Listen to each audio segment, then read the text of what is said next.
ನಮಸ್ಕಾರ. ನೀವು ನೋಡ್ತಿದ್ದೀರಾ ಕಮ್ ಟು ರಿಯಾಲಿಟಿ ಕಾರ್ಯಕ್ರಮ. ಇವತ್ತಿನ ಎಪಿಸೋಡು ಮ್ಯೂಸಿಕ್ ಮೈಲಾರಿ ಅವರ ಬಗ್ಗೆ ಮಾತಾಡಿ ಅಂತ ಕಮೆಂಟ್ಸ್ ಮತ್ತು ಫೋನ್ ಮಾಡಿ ಕೇಳ್ತಿದ್ದೀರಾ.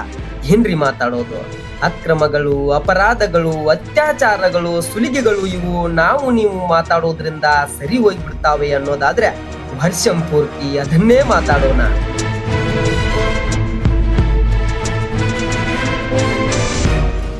ಗೆಳೆಯರೇ, ಅವರು ಮ್ಯೂಸಿಕ್ ಮೈಲಾರಿ ಆಗಿರಬಹುದು, ಚಾಲೆಂಜಿಂಗ್ ಸ್ಟಾರ್ ದರ್ಶನ್ ಆಗಿರಬಹುದು, ಅಥವಾ ಇನ್ನಾರು ದೊಡ್ಡ ಸೆಲೆಬ್ರಿಟಿ ಆಗಿರಬಹುದು, ಅಥವಾ ಸಾಮಾನ್ಯ ವ್ಯಕ್ತಿ ಆಗಿರಬಹುದು. ಒಂದು ಅಪರಾಧ ನಡೀತು ಅಂದ್ಮೇಲೆ ಅದನ್ನ ಏಜೆನ್ಸಿಗಳು ತನಿಖೆ ಮಾಡಬೇಕು, ನ್ಯಾಯಾಲಯಗಳು ವಿಚಾರಣೆ ನಡೆಸಿ ನ್ಯಾಯಾದಾನ ಮಾಡಬೇಕು. ಆದ್ರೆ ಇದರೊಟ್ಟಿಗೆ ಅನ್ಯಾಯ ಆಗಿದೆ ಅಂತ ಕೇಳ್ಕೊಂಡು ಬಂದವ್ರಿಗೆ ಅಷ್ಟೇ ಪರಮಾರ್ಥವಾಗಿ ಅನ್ಯಾಯ ಕೂಡ ಆಗಿರಬೇಕು. ಇವಾಗ ಮ್ಯೂಸಿಕ್ ಮೈಲಾರಿಯವರು ಅವಮಾನದ ಸುಳಿಯಲ್ಲೇ ಆರೋಪವನ್ನ ತಲೆ ಮೇಲೆ ಹೊತ್ಕೊಂಡಿದ್ದಾರೆ. ಇದು ಎಷ್ಟರ ಮಟ್ಟಿಗೆ ಸತ್ಯ ಸುಳ್ಳು ಅನ್ನೋದನ್ನ ಮುಂದಿನ ದಿನಗಳಲ್ಲಿ ಕೋರ್ಟ್ ಡಿಸೈಡ್ ಮಾಡುತ್ತೆ. ನನಗೆ ಅನ್ಯಾಯ ಆಗಿದೆ, ನ್ಯಾಯ ಕೊಡಿಸಿ ಅಂತ ಹೇಳ್ತಿರುವ ಹುಡುಗಿಯ ಪ್ರಕಾರ 2025 ಅಕ್ಟೋಬರ್ 24ರಂದು ಹಳ್ಳಿಯೊಂದರಲ್ಲಿ ಕಾರ್ಯಕ್ರಮ ಮುಗಿಸಿ ಬರುವಾಗ ರಾತ್ರಿ ಮಹಲಿಂಗಪುರ ಬಸ್ ಸ್ಟ್ಯಾಂಡ್ಗೆ ಬಿಡಿ, ನಾನು ಗೋಕಾಕ್ಗೆ ಹೋಗ್ತೀನಿ ಅಂತ ಹೇಳಿದ್ರಂತೆ. ಅದಕ್ಕೆ ಒಪ್ಪದ ಮ್ಯೂಸಿಕ್ ಮೈಲಾರಿಯವರು ಇಲ್ಲೇ ಲಾಡ್ಜ್ನಲ್ಲಿರೋಣ ಅಂತ ಹೇಳಿ ಲಾಡ್ಜ್ಗೆ ಕರ್ಕೊಂಡು ಹೋಗಿ ನನ್ನನ್ನ ಬಲವಂತವಾಗಿ ಸೆಕ್ಸುವಲ್ ಹರಾಸ್ಮೆಂಟ್ ಮಾಡಿದ್ದಾರೆ ಮತ್ತು ಅದಕ್ಕೆ ಇನ್ನೂ 6 ಜನ ಅವರಿಗೆ ಸಹಾಯ ಮಾಡಿದ್ದಾರೆ ಅಂತ ಆರೋಪ ಮಾಡಿದ್ದಾರೆ. ಇಲ್ಲಿ ಆ ಹುಡುಗಿ ಆರೋಪ ಮಾಡಿರೋದು ಪೋಕ್ಸೋ ಅನ್ನೋ ಕಠಿಣ ಕಾಯ್ದೆ ಅಡಿಯಲ್ಲಿ. ಮೊದಲು ಈ ಕಾಯ್ದೆ ಯಾರಿಗೆಲ್ಲ ಅನ್ವಯಿಸುತ್ತದೆ ಮತ್ತು ಅದರಿಂದ ಪಾರಾಗೋದು ಹೇಗೆ ಮತ್ತು ಅದು ಹೇಗೆಲ್ಲ ದುರುಪಯೋಗವಾಗುತ್ತದೆ ಎಂದು ತಿಳಿಯೋಣ. ಪೋಕ್ಸೋ ಮಕ್ಕಳ ಮೇಲಿನ ಲೈಂಗಿಕ ದೌರ್ಜನ್ಯವನ್ನು ತಡೆಯಲು 2012ರಲ್ಲಿ ಜಾರಿಗೆ ತರಲಾಯಿತು.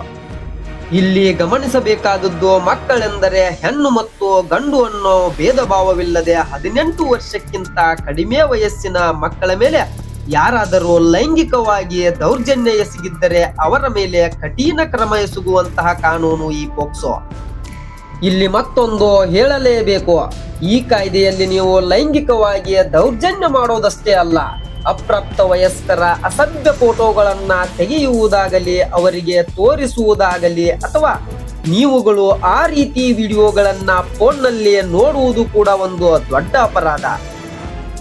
ಹೀಗೆ ಈ ಕಾಯ್ದೆಯಲ್ಲಿ ನನಗೆ ಲೈಂಗಿಕವಾಗಿ ದೌರ್ಜನ್ಯವಾಗಿದೆ ಎಂದು ಆರೋಪವನ್ನು ಮಾಡುವುದಕ್ಕೇನಾದ್ರೂ ಟೈಮ್ ಲಿಮಿಟ್ ಇದೆಯಾ? ಇಲ್ಲ. ಈ ರೀತಿ ದೌರ್ಜನ್ಯವಾಗಿ ಎಷ್ಟು ದಿನಗಳು, ವರ್ಷಗಳು ಕಳೆದು ಹೋದ ಮೇಲೂ ಕೂಡ ನಾವು ಕಂಪ್ಲೇಂಟ್ ಅನ್ನು ರಿಜಿಸ್ಟರ್ ಮಾಡಬಹುದು. ಕಂಪ್ಲೇಂಟ್ ಕೊಟ್ಟ ಮೇಲೆ ಆ ಹುಡುಗಿಯನ್ನು ಮಹಿಳಾ ಸಿಬ್ಬಂದಿಯೇ ವಿಚಾರಣೆ ಮಾಡಿ ಮೊದಲು ಈ ಹುಡುಗಿ 18 ವರ್ಷಕ್ಕಿಂತ ಕಡಿಮೆ ಇರೋದು ನಿಜಾನ ಎಂದು ದೃಢಪಡಿಸಿಕೊಂಡ ಮೇಲಷ್ಟೇ ದೂರನ್ನು ದಾಖಲಿಸಿಕೊಳ್ಳುತ್ತಾರೆ.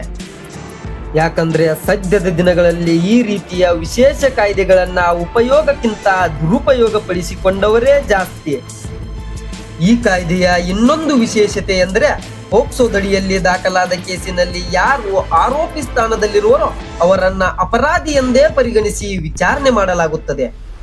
ಈ ಕೇಸಿನಡಿ ದೌರ್ಜನ್ಯಕ್ಕೊಳಗಾದ ಮಕ್ಕಳಿಗಿದ್ದಂತಹ ಕಾನೂನುಗಳೆಂದರೆ ಮೊದಲು ದೌರ್ಜನ್ಯಕ್ಕೊಳಗಾದ ಮಗುವಿಗೆ ಸೂಕ್ತವಾದ ವೈದ್ಯಕೀಯ ಚಿಕಿತ್ಸೆ ಕೊಡಿಸಬೇಕು.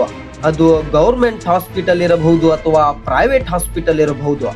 ಒಂದು ವೇಳೆ ಪ್ರೈವೇಟ್ ಹಾಸ್ಪಿಟಲ್ನವರು ಇದು ಪೊಲೀಸ್ ಕೇಸ್ ಬರುತ್ತೆ ಎಂದು ಟ್ರೀಟ್ಮೆಂಟ್ ಕೊಡಲು ನಿರಾಕರಿಸಿದರೆ ಅಂತಹ ಸಂದರ್ಭದಲ್ಲಿ ಆ ಹಾಸ್ಪಿಟಲ್ ವಿರುದ್ಧ ಮೆಡಿಕಲ್ ನೆಗ್ಲಿಜೆನ್ಸಿ ಅಂತ ಕೇಸ್ ಮಾಡಲು ಅವಕಾಶವಿದೆ. ಹೀಗೆ ದೌರ್ಜನ್ಯಕ್ಕೊಳಗಾದ ಮಕ್ಕಳ ತಂದೆ ತಾಯಿ ಹತ್ತಿರ ದುಡ್ಡೇನಾದ್ರೂ ಇಲ್ದಿದ್ರೆ ಅವರು ತಮ್ಮ ನಿಯರೆಸ್ಟ್ ಕೋರ್ಟ್ಗೆ ಹೋಗಿ, ಅಲ್ಲಿ ಲೀಗಲ್ ಸರ್ವಿಸ್ ಅಥಾರಿಟಿ ಅಂತ ಇರುತ್ತದೆ, ಅವರನ್ನ ಅಪ್ರೋಚ್ ಮಾಡಿದ್ರೆ ಅವರು ಚೈಲ್ಡ್ ವೆಲ್ಫೇರ್ ಕಮಿಟಿಗೆ ಕಳುಹಿಸ್ತಾರೆ. ಅಲ್ಲಿಂದ ಆ ಮಗುವಿಗೆ ಬೇಕಾದ ಎಲ್ಲಾ ವೈದ್ಯಕೀಯ ಖರ್ಚು ವೆಚ್ಚಗಳನ್ನ ಸರ್ಕಾರನೇ ಭರಿಸುತ್ತದೆ. ಇನ್ನು ಈ ಕಾಯ್ದೆಯಡಿಯಲ್ಲಿ ಡಿಫೆನ್ಸ್ನವರು ಯಾವ ರೀತಿ ಡಿಫೆನ್ಸ್ ತಗೋಬಹುದು ಎಂದು ನೋಡೋಣ. ಫಾರ್ ಎಕ್ಸಾಂಪಲ್, ಹುಡುಗಿಗೆ 18 ವರ್ಷ ಆಗಿರುತ್ತೆ.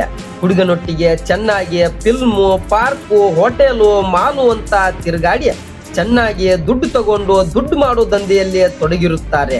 ತಂದೆ ತಾಯಿ ಅಥವಾ ಯಾವುದೋ ಸಂಘಟನೆಯೊಟ್ಟಿಗೆ ಶಾಮೀಲಾಗಿ 17 ವರ್ಷ ಅಂತ ಸುಳ್ಳು ದಾಖಲೆಗಳನ್ನ ಸೃಷ್ಟಿ ಮಾಡಿ ಪೋಕ್ಸೋ ಕಾಯ್ದೆಯಡಿಯಲ್ಲಿ ಕೇಸ್ ಹಾಕುವ ಸಾಧ್ಯತೆಗಳಿರುತ್ತದೆ.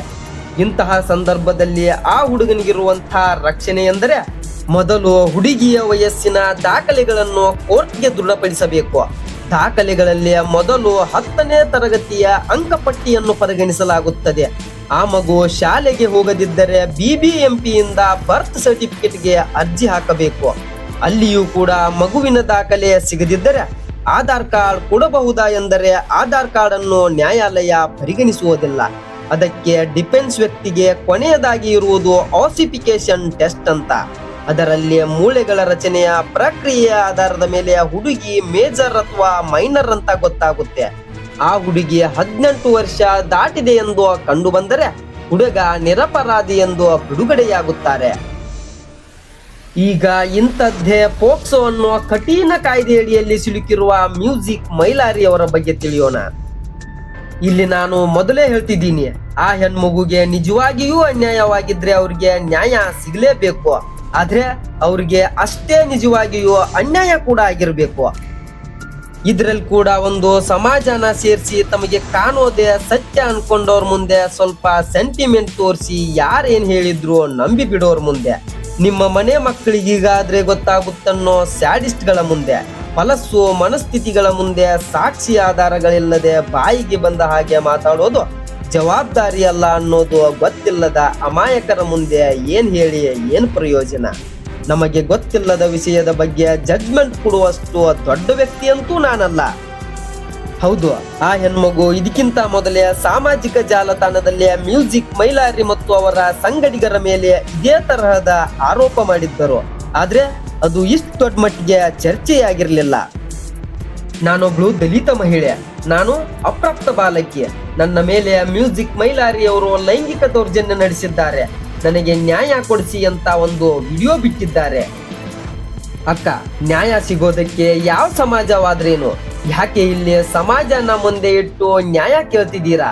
ನಿಮಗೆ ನಿಜವಾಗಿಯೂ ಅನ್ಯಾಯವಾಗಿದ್ರೆ ನ್ಯಾಯ ಸಿಗೋದಂತೂ ಪಕ್ಕ.